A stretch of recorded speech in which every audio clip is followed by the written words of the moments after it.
চারদিকে একটা অনিশ্চয়তা, অস্থিরতা, অসন্তোষ লক্ষ্য করা যাচ্ছে। অনেকের প্রতি ধারণা সরকার প্রতি ঠিকঠাক মতো ডেলিভার করতে পারছেন না। কেউ কেউ আবার মনে করেন এত অল্প কয়েকদিনের মধ্যেই এটা বিচার করা যাবে না। কিন্তু অনেকে আবার বলেন যে সকালের সূর্য দেখেই বোঝা যায় আসলে দিনটা কেমন যাবে। বাংলাদেশের এই অন্তর্বর্তীকালীন সরকারের প্রধান Nobel laureate professor doctor Mohammad Yunus এর যে সরকার, তার নেতৃত্বাধীন যে সরকার, সেই সরকারকে ঘিরে সবার মধ্যে অনেক আশা। বাংলাদেশের জনগণের মধ্যে, ডেভেলপমেন্ট পার্টনারদের মধ্যে অনেক আশা। হওয়ার পরেই সব ঠিক হয়ে যাবে এমনটা কিন্তু আমরা কেউই মনে করি না, মনে করবার কোনো কারণ নেই। কিন্তু এক মাসে সরকারের অগ্রগতি যদি দেখতে চান কেউ, বা সরকার আসলে কেমনভাবে দেশ চালাচ্ছেন তার একটা চিত্র পেতে চাইলে আসলে খুব আশাবাদী হবার সুযোগ আছে বলে কিন্তু মনে হয় না। এবং আমরা যদি বিভিন্ন জরিপের দিকে দেখি, ছোট ছোট জরিপ যেগুলো হচ্ছে, তাতে মানুষ কিন্তু খুব একটা আস্থাবান হতে পারছেন না। চারদিকে একটা অস্থিরতা। যে ছাত্ররা হিরো ছিল এখন তাদের দৌরাত্ম্য অনেকের ভাষায় জনমনে অসন্তোষ তৈরি করছে। ছাত্রদের জায়গা না থাকে যা হয় আর কি। মন্ত্রণালয় থেকে শুরু করে মাঠে ঘাটে ছাত্রদের বা ছাত্র নামধারীদের অনেক আচরণ জনগণকে কিন্তু ক্ষুব্ধ করে তুলছে। মানুষের আস্থা রাখা, মানুষের ভালোবাসা পাওয়া, এটা একটা কন্টিনিউয়াস প্রসেস। ব্যক্তি জীবন ও ভালোবাসাটা কিন্তু একটা কন্টিনিউয়াস প্রসেস। সে কারণে বলছি যে অন্যদের সরকার ছাত্রদের উপরে অধিক নির্ভরশীলতা এই সরকারের সমাজে অস্থিরতা কমাতে কোনো কাজে আসছে না। আপনি প্রতিদিন মানুষকে পরীক্ষা দিতে হয়, নেতৃত্বকে পরীক্ষা দিতে হয়, সরকারকে পরীক্ষা দিতে হয়, ব্যক্তি জীবনও আপনার ভালোবাসার মানুষের কাছে আপনাকে প্রতিদিন কিন্তু পরীক্ষা দিতে হয়। এই যে দ্রব্যমূল্য, শ্রমিকদের জীবন মান, বিশেষ করে গার্মেন্টস শ্রমিকদের আন্দোলন থামছেই না।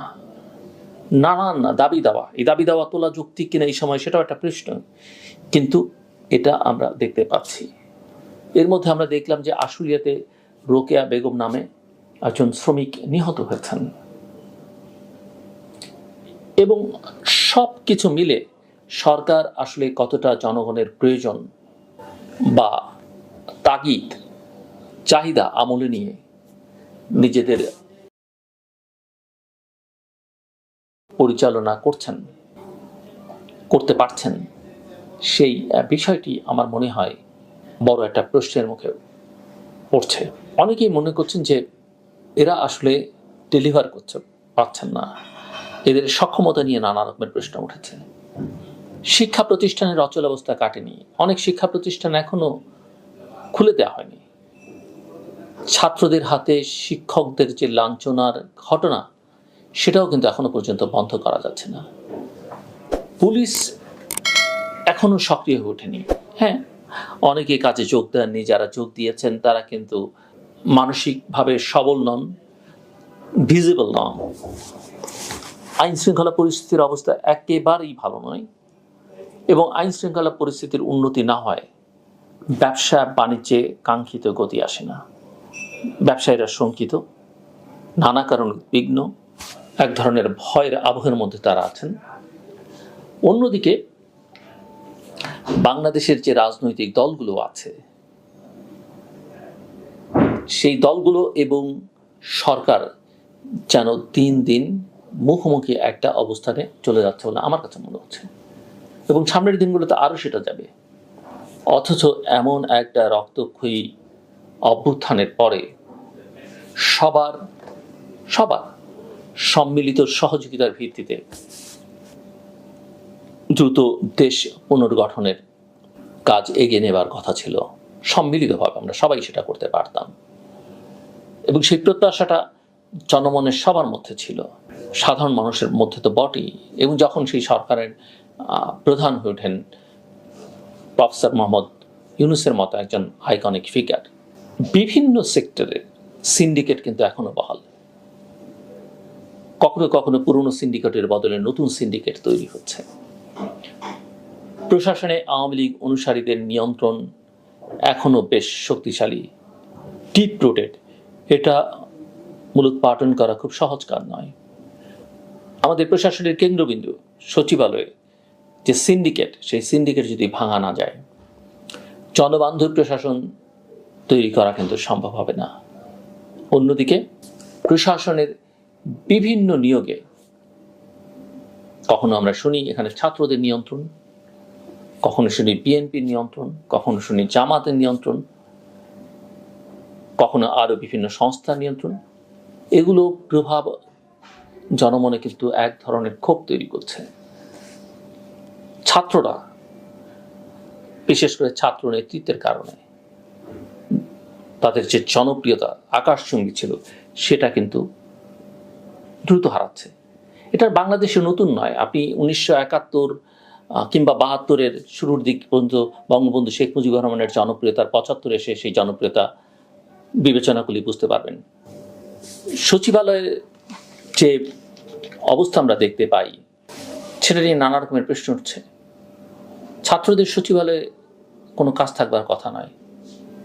কে কোন পদে নিয়োগ পাবার যোগ্যতা ঠিক করার মতন অবস্থা তাদের এখনো হয়নি। আমি জানি আমার কথা শুনলে তারা ক্ষুব্ধ হবেন, অনেকেই ক্ষুব্ধ হবেন, কিন্তু আমি তাদের ভালোর জন্য বলছি। তাদের বিভিন্ন নিয়োগে আওয়ামী লীগ আমলের সুবিধাভোগীদের পুনর্বাসনের অভিযোগ উঠতে শুরু করেছে। এই ছাত্ররা তো আমাদের পরবর্তী জীবনের জন্য হিরো হয়ে থাকবার কথা, এই ছাত্র নেতৃত্ব, কিন্তু আজকে তারা প্রশ্নের মধ্যে পড়ছে। সেটা ভবিষ্যতের কোনো আন্দোলন সংগ্রামের জন্য কল্যাণকর নয়। অন্যদিকে আমি আগেও বলেছি যে সংস্কার মানে একজন ব্যক্তিকে সরিয়ে অন্যজনকে নিয়োগ দেওয়া নয়, কাউকে প্রমোশন দেওয়া, কাউকে চাকরিচ্যুত করা নয়। পলিসি, নীতি ও কাঠামোগত পরিবর্তন না আনতে পারলে সংস্কার হতাশাই তৈরি করবে। বা এই সংস্কার শব্দটা এটা পরিত্যাজ্য শব্দ, যেটা 2007-08-এ হয়েছিল। আমি বহুবার বলেছি যে সংস্কার শব্দ আসলে আমাদের সংস্কার শব্দটা বাদই দেওয়া উচিত, বরং রিকনস্ট্রাকশন বা পুনর্গঠন জাতীয় কথাবার্তা বলা উচিত। ছাত্র জনতার যে অভ্যুত্থান জুলাই আগস্টে হলো, সেখান থেকে জনতা এবং রাজনৈতিক দলগুলোকে আলাদা করে ছাত্রদের দিয়ে যারা একটা আলাদা বলয় তৈরি করতে চাইছেন, বা ছাত্রকে যারা একটা আলাদা শক্তি হিসেবে দেখাতে চাইছেন, তারা আখেরে আমি মনে করি ছাত্রদেরই কল্যাণ করছেন, মানে ক্ষতি করছেন, কল্যাণ না করে। ছাত্রদের প্রধান কাজ হবে মাঠের ঐক্যকে ধরে রাখা। ছাত্রদের প্রধান এবং গুরুত্বপূর্ণ কাজ হচ্ছে একটা প্রেসার গ্রুপের হিসেবে কাজ করা, সবাইকে সাথে নিয়ে সামাজিক শৃঙ্খলা এবং সম্প্রীতিকে শক্তিশালী করতে ভূমিকা রাখা। সরকারে যে থাকবেন তাকে প্রশ্ন করতে হবে, তিনি যেই হন না কেন, আমি আপনি মহামানব হন না কেন, সরকারকে চ্যালেঞ্জ করতে হবে। এবং সেটা যদি না করা যায়, তাহলে সরকার আসলে ক্ষতি করা হয়, যেটা আওয়ামী লীগ বা শেখ হাসিনা বুঝতে পারেননি। সমালোচনা মানে বিরোধিতা নয়, আর বিরোধিতাও গণতন্ত্রে খারাপ কিছু নয়। আমি মনে করি যে ছাত্রদের হওয়া উচিত জনতামুখী, কিন্তু তাদের দেখা যাচ্ছে ক্ষমতামুখী হতে, অন্তত পারসেপশন তাই বলছে। এটা কোনো ভালো লক্ষণ নয়, এবং আমি বলবো একেবারেই ভালো লক্ষণ নয়। সমাজের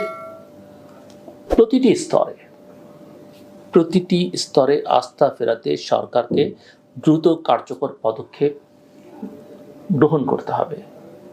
এই আস্থাহীনতার সংকট আওয়ামী লীগ আমলে ছিল এবং তার কুফল আমরা দেখেছি। সরকার যদি মনে করেন যে তারা সংস্কার করবার জন্য সময় পাবেন, যদি আমি বলছি যে সংস্কার বলতে কি বোঝান সেটা তাদের পরিষ্কার করতে হবে, তাহলে ভুল হবে। খুব বেশি সময় তারা পাবেন সেটা আমি মনে করি না। রাজনৈতিক দল বা পলিটিক্যাল পার্টিজ যারা জনগণের ভোটে নির্বাচিত হবে, তাদের হাতে ক্ষমতা যাতে সুষ্ঠুভাবে হস্তান্তর করা যায়, করা হতে পারে, সেই দিকে নজর দেওয়া দরকার। ক্ষমতা এসে কি তারা ভালো কিছু করবেন? আমি জানি না, খারাপও করতে পারেন, এমনকি আওয়ামী লীগের চেয়ে তো খারাপ করতে পারেন।